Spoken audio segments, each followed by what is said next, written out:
Welcome to Guruvarya. Of the Academy, learn everything in simple way. Let's start today's session. Guides. Question number 2. Answer the following questions in one or two words. खालील प्रश्नांची उत्तरे आपल्याला 1 ते 2 शब्दांमध्ये लिहायची आहेत. त्यातील फर्स्ट ए आहे who lived between the blacksmith and the carpenter. The minister lived between the blacksmith and minister. B. Who used to big hammer. कोण मोठा हातोडा वापरायचा. याचं blacksmith used a big hammer. Third question, who used a small hammer. कोण छोटा हातोडा वापरायचा. Carpenter used a small hammer. Next question, did the blacksmith shift his house? Answer yes, blacksmith shift his house. Next, did the carpenter shift his house? Yes, carpenter shift his house. And the last question, was the minister happy at the end? प्रधान शेवटी खरोखरच आनंदी होता का?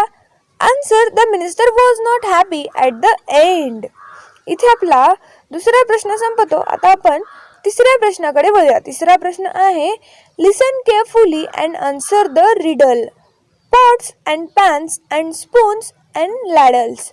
I need a stove and sometimes an oven. Cutting, slicing, steaming, frying. When I work, your mouth begins to water. Who I am? बघा, आपल्याला kitchen मधला असा पदार्थ शोधायचा आहे ज्याच्यासाठी कधी कधी भांडे लागतात, कधी कधी तवा लागतो, कधी कधी चमचा लागतो. त्याचप्रमाणे त्याला कधी कधी स्टोव लागतो, तर कधी कधी ओव्हन लागतं. त्याचे आपण तुकडे करू शकतो, स्लाइस करू शकतो, त्यांना वाफवू शकतो किंवा तळू देखील शकतो. पण जेव्हा आपण काम करत असतो तेव्हा आपल्या तोंडाला पाणी आणण्याचं काम देखील मी करत असतो. सांगा पाहू मी कोण आहे ते? आणि याचा आन्सर आहे potato. Next riddle, I use needles and threads and scissors and buttons and all sorts of cloth. I take measurements and then stitch garments. Who I am? Answer, tape. Question number 4. Listen to each sound word and say what makes the sound. इथे आपल्याला काही sound word दिले आहेत आणि त्या sound word वरनं आपल्याला जे काही ॲनिमल्सचे साऊंड आहेत ते आपल्याला योग्य त्या ठिकाणी नेऊन जोड्या लावायचे आहेत. बीप बीप म्हणजे बेंबे बेंबे असं शिप करते. डिंग डॉंग अशी डोरबेल वाजत असते. Slurp slurp means noise which is made during eating or drinking. Ting ting that is table bell. Clap clap hand. Drip drip water.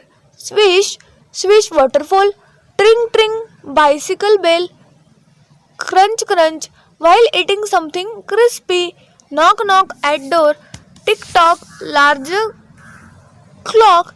Talk talk small clock. Pitter patter raindrops. Zoom zoom anklets.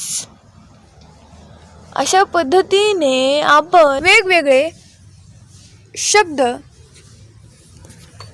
त्यांच्या प्राण्यांच्या आवाजासोबत जोडू शकतो. इथे आपला चौथा प्रश्न संपतो. आता आपण 5व्या प्रश्नाकडे वळूया. 5वा प्रश्न आहे match the 3 columns and rewrite the table given below. इथे आपल्याला 3 टेबल्स दिले गेले आहेत आणि त्या टेबल्समधनं आपल्याला जोड्या लावून योग्य असा कॉलम बनवायचा आहे.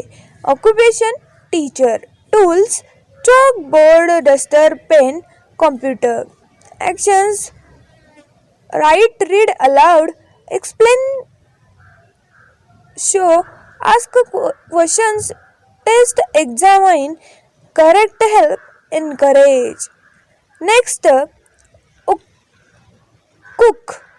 Pots, pans, stoves, cooker, knife, spoon, grinder, mixer. Wash, clean, cut, boil, fry, steam, steam, bake, roast, stir, mix, slice. Third, tailor. Scissors, tape measuring, thread, needle, sewing machine, sew machines, cut, stitch, different draft design, folder hem, trim, decorate. Next, artist. Paints, pen brushes, crayons, paper, canvas, pencil. आणि याचे actions आहेत draw, paint, sketch, colour, shade. And the last one is mechanic. Screwdriver, drill, spanner, nut, bolts, screw, hammer, wires. And the actions are repair, join, fix, turn, screw, connect, bend, check. इथे आपला 5वा प्रश्न संपतो. आता आपण 6व्या प्रश्नाकडे वळूया. 6वा प्रश्न आहे read the following sentences aloud with proper intonation using your mother tongue. Name the occasion and situation. When will you use this sentence? I must do something about it. मला या बाबतीमध्ये काहीतरी केलं पाहिजे. Second, that's very kind of you. हे तर खूप दयाळूपणा आहे मित्रा. तर विद्यार्थी मित्रांनो, इथे आपला tuk tuk tong tong all day long या स्टोरीचे जे काही क्वेश्चन आन्सर्स होते आणि जी काही स्टोरी होती ती आपण पाहिलेली आहे. तर याप्रमाणेच पुढील स्टोरीचे चॅप्टरचे किंवा पोएमचे व्हिडिओ पाहण्यासाठी तुम्हाला आमच्या चॅनलच्या प्लेलिस्टमध्ये जावे लागेल. तिथे तुम्हाला 5th स्टँडर्ड इंग्लिश या फोल्डरमध्ये सर्व व्हिडिओज मिळतील. पाहायला विसरू नका. धन्यवाद. Thanks for watching video. जर तुम्ही आमच्या चॅनलला सबस्क्राईब केलं नसेल तर लगेच सबस्क्राईब करा आणि बाजूला असलेल्या बेल आयकॉनवर क्लिक करा. म्हणजेच तुम्हाला आमच्या नवीन व्हिडिओचे अपडेट भेटतील. आणि शेअर करायला विसरू नका, कारण जशी तुम्हाला मदत झाली तशी इतरांना पण होऊ द्या. Thank you everyone.